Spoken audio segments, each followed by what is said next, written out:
mahasiswa dalam proyek IPA Sistem Pernapasan Manusia. Halo, aku Tasya, aku sebagai sekretaris.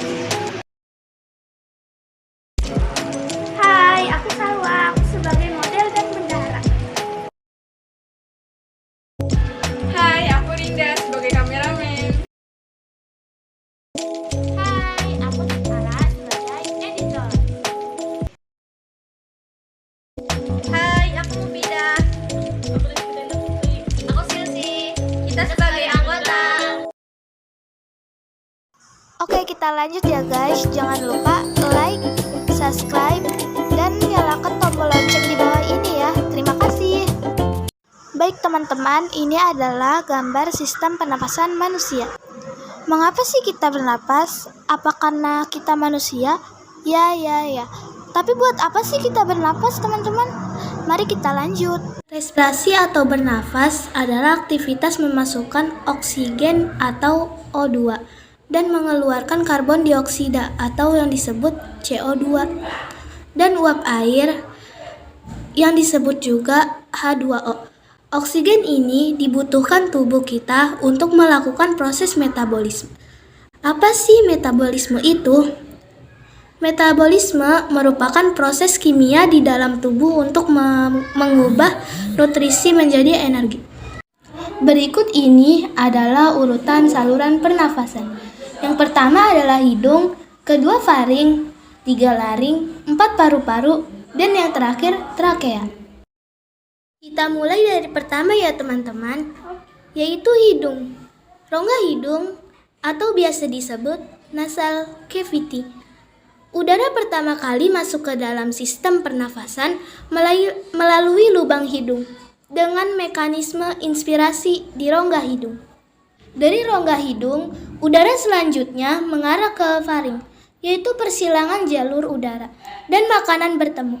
Pada faring ini adalah tempat dilaluinya udara pernafasan dan makanan yang berasal dari mulut. Setelah melalui faring, udara akan memasuki laring atau bagian atas saluran pernafasan.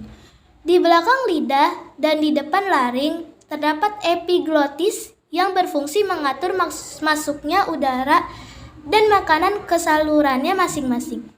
Ketika makanan ditelan, laring bergerak ke atas dan mendorong epilogis sehingga menutupi glotis.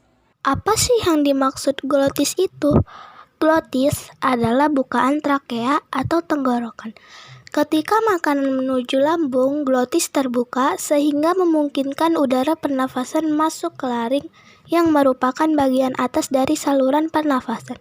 Di laring juga terdapat kotak suara menegang atau kontraksi yang kemudian merentangkan pita suara sehingga bervibrasi atau bergetar.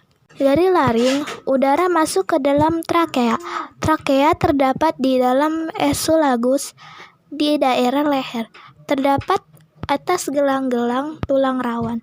Selain itu, terdapat epitelium yang melapisi trakea hingga bronkus. Epitelium ini ditutupi oleh sila pada permukaannya dan selapis mukus atau cairan lendir yang tipis. Mukus berfungsi untuk memerangkap debu, polen, dan kontaminan-kontaminan kecil yang lolos dari rongga hidung. Sili ini denyut dan bergerak seperti ombak menggerakkan mukus ke atas menuju faring.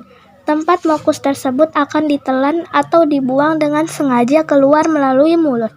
Proses ini dinamakan eskalator mukus, yaitu proses yang memainkan peran penting dalam membersihkan sistem pernapasan. Dari trakea ini selanjutnya terdapat dua cabang yang disebut bronkus.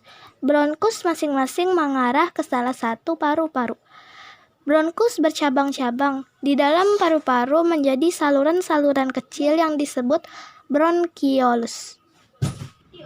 Udara kemudian memasuki alveoli.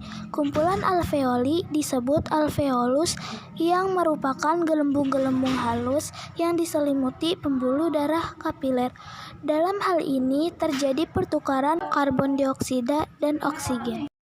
Terima kasih ya sudah menonton video pembelajaran kami. Insya Allah ketemu di next video. Assalamualaikum warahmatullahi wabarakatuh.